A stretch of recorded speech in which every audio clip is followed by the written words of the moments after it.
Assalamu alaikum wa rahmatullahi ta'ala wa barakatuh. On va écrire un script Python qui permet de créer les listes suivantes. La liste L1 c'est une liste croissante des entiers naturels non nuls pairs strictement inférieurs à 20. La liste L2 et L3 sont créées à partir de la liste L1. La liste L4 c'est une liste décroissante des entiers naturels impairs strictement inférieurs à 10. La liste L5, c'est la liste qui contient les racines carrées des éléments de la liste L4. Et puis la liste L6 qui contient la concaténation des éléments de la liste L4 et la liste L5. Voyons la liste L1. Donc la liste L1, c'est une liste croissante des entiers naturels non nuls. Pour générer une liste des entiers naturels non nuls, on va utiliser la fonction arrange. Le premier élément doit être non nul et pair. Ça veut dire que le premier élément de ma liste, c'est l'élément 2. Le dernier élément doit être strictement inférieur à 20 et bien sûr c'est un élément pair, alors c'est le 18. Ça veut dire que ma liste L1 va contenir comme premier élément 2 jusqu'à l'élément 18. Voyons maintenant comment créer cette liste L1 en Python. Pour créer la liste L1, j'écris L1 égale, j'utilise le mot-clé liste entre deux parenthèses, la fonction range. Bien sûr, la première valeur c'est 2, la dernière valeur c'est 18. C'est-à-dire que je peux mettre ici 19 ou bien 20.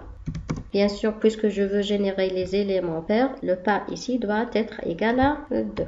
Voilà, maintenant je vais afficher la liste L1, print, mais avant d'afficher la liste, je vais afficher un message L1 par exemple pour indiquer que je vais afficher les éléments de la liste L1. Print, bien sûr, pour afficher les éléments de la liste, j'écris directement entre deux parenthèses L1. J'exécute mon programme. L1 contient les éléments pairs, non nuls et qui sont strictement inférieurs à 20. Une deuxième méthode pour créer cette liste L1, je vais utiliser la boucle for i in range entre deux parenthèses. Toujours on a le même intervalle des valeurs, c'est-à-dire de 20, la valeur 2. Bien sûr, je vais mettre en commentaire la première instruction. Maintenant, je vais utiliser une des fonctions qu'on a vues dans la vidéo précédente. Pour insérer ou bien pour ajouter un élément dans une liste, on va utiliser la fonction append, c'est-à-dire j'ai ma liste L1.append entre deux parenthèses, je vais ajouter les valeurs du compteur i. Je vais essayer de voir le résultat, c'est-à-dire exécution. Attention, ici, on a une erreur. L'erreur, c'est que L1 is not defined. Ça veut dire que la liste L1 n'est pas connue. Normalement, avant d'ajouter un élément à une liste, on doit déclarer ou bien on doit définir la liste L1. Ça veut dire qu'avant la boucle for, je vais créer une liste L1 qui est une liste vide.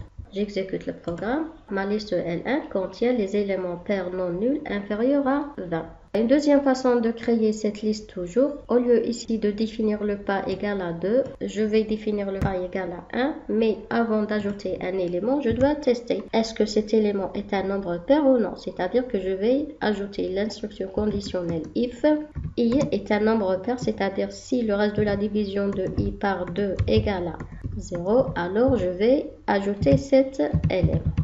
Je lance l'exécution. On a les mêmes résultats. Maintenant, on va créer la liste L2. La liste L2 contient les éléments 3, 4, 5 et 6 de la liste L1. C'est-à-dire, je vais mettre L2 égale, bien sûr, la liste L1. Entre deux crochets, je vais définir l'intervalle des valeurs. La première valeur de la liste L2, c'est le troisième élément. Le troisième élément de la liste L1, bien sûr, a comme indice la valeur 2, puisque le premier élément a la valeur 0. Le deuxième élément 1, le troisième élément donc à la valeur 2. 2 points, le dernier élément bien sûr, c'est le sixième élément, c'est-à-dire qu'il a l'indice 5. Et bien sûr la valeur finale de l'intervalle ici, c'est le 6. Maintenant, je vais afficher ma liste L2, print entre deux parenthèses L2 égale, et j'affiche la liste print entre deux parenthèses L2. Je lance l'exécution. Donc l'élément numéro 3 de la liste c'est 0, 1, 2. C'est l'élément 6, c'est le troisième élément. Le sixième élément, 1, 2, 3, 4, 5, 6. Le sixième élément c'est le 12. Une deuxième manière aussi de créer cette liste L2, je vais utiliser la boucle for. For i in range. Entre deux parenthèses, la valeur initiale du compteur, c'est le 2, bien sûr. La valeur finale, c'est le 6. Et je vais utiliser la fonction append. L2.append. Entre deux parenthèses, qu'est-ce que je vais ajouter? Je vais ajouter l'élément i de la liste L1. L1, pour indiquer le numéro de l'élément, je dois mettre entre deux crochets le i. Je vais mettre cette instruction en commentaire. Bien sûr, je dois créer une liste L2 vide, L2 égale. Pour utiliser la fonction append, il faut tout d'abord créer la liste. J'exécute mon programme. On a les mêmes résultats. La liste L2 contient les éléments 6, 8, 10 et 12. Maintenant, on va créer la liste L3 qui contient les éléments de la liste L1 sauf le premier et le dernier élément. Entre deux crochets, je vais éliminer le premier élément qui a comme indice 0, c'est-à-dire que je vais commencer à partir de l'élément numéro 1 jusqu'à l'avant-dernier élément. Je vais mettre moins 1. L'élément moins 1, bien sûr, ne va pas être ajouté à la liste L3. Print toujours, entre deux parenthèses, L3 égale, et je vais afficher les éléments de la liste L3. J'exécute mon programme. La liste L3 contient les éléments 4, 6, 8 jusqu'au 16. On a supprimé le premier élément qui est le 2 et le dernier élément qui est le 18. Passons maintenant à la liste L4. La liste L4, c'est une liste décroissante des entiers naturels impairs. Je vais utiliser le mot-clé liste, entre deux parenthèses, la fonction range, j'ouvre les parenthèses. La liste L4 contient les éléments impairs, inférieurs à 10. C'est-à-dire que la liste L4 va contenir les éléments 1, 3, 5, 7 et 9, mais par ordre décroissant. C'est-à-dire qu'on va afficher la valeur 9 jusqu'à la valeur 1. Ça veut dire que la valeur initiale ici, c'est 9. La valeur finale, bien sûr, c'est le 0 et le pas. Je vais afficher maintenant ma liste L4, print entre deux parenthèses L4 égale, print bien sûr les éléments de L4. J'exécute mon programme. Attention, ici la liste L4 est vide. Pourquoi? On a ici la valeur initiale c'est 9 et la valeur finale c'est 0. Normalement ici il y a une décrémentation alors que ici j'ai mis 2. Pour passer de la valeur 9 jusqu'à la valeur 0, je dois décrémenter. Le pas ici doit être une valeur négative et non positive. Je vais mettre moins 2 et non pas 2. Je lance l'exécution. Voilà, la liste L4, c'est une liste décroissante, 9, 7, 5, 3, 1, des nombres pairs qui sont inférieurs à 10. Je peux également utiliser la fonction append ou bien la fonction insert. Bien sûr, dans la fonction insert, on doit spécifier l'indice où on va mettre le nouveau élément. Passons maintenant à la création de la liste L5. La liste L5 contient les racines carrées des éléments de la liste L4. Premièrement, je dois créer la liste L5. C'est une liste vide, initialement bien sûr, de crochets.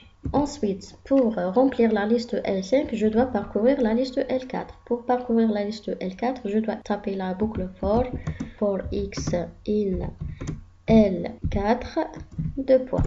Pour remplir la liste L5, je dois utiliser la fonction append. Donc L5.append entre deux parenthèses. Donc pour calculer les racines carrées, j'utilise la fonction sqrt. Entre deux parenthèses, on a la variable x. Bien sûr, il faut tout d'abord importer cette fonction. Donc, from math import sqrt.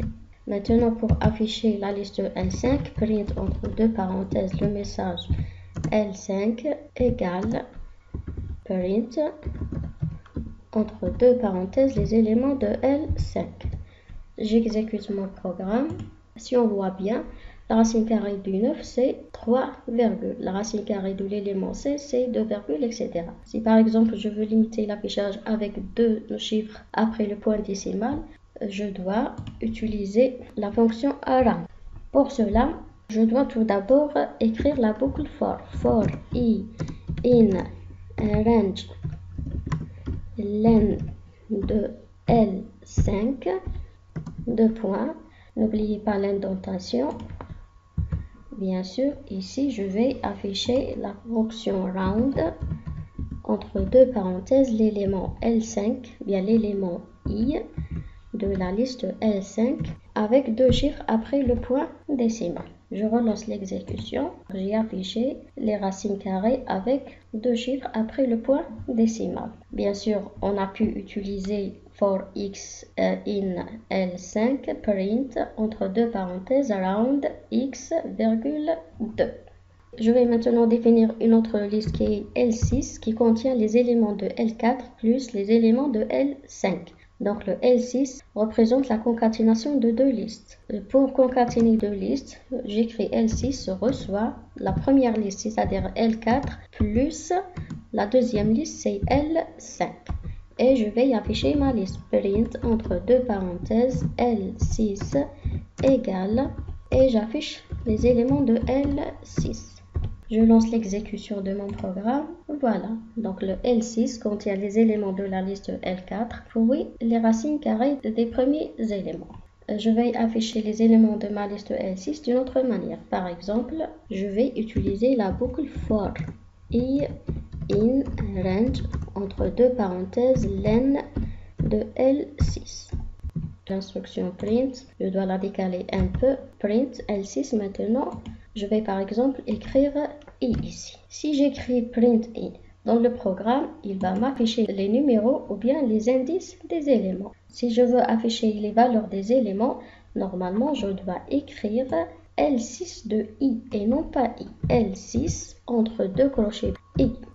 Je lance l'exécution. Voilà. Bien sûr, ici, je peux utiliser la fonction round. Je relance l'exécution. Voilà. Si je veux maintenant afficher l'indice ou bien le numéro de l'élément plus sa valeur, je vais afficher la variable i plus l'élément L6 de i. Pour cela, je vais par exemple afficher le numéro de i, un message par exemple élément égale la fonction round. Je relance l'exécution. Donc le premier élément qui a l'indice 0, c'est le 9. Le deuxième élément qui a l'indice 1, c'est le 7, etc.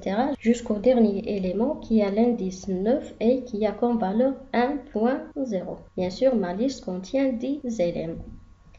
Bon, dans cette vidéo, on a vu comment créer et comment afficher des listes selon différentes manières. À la prochaine vidéo, Inch'Allah, où on va manipuler d'autres listes.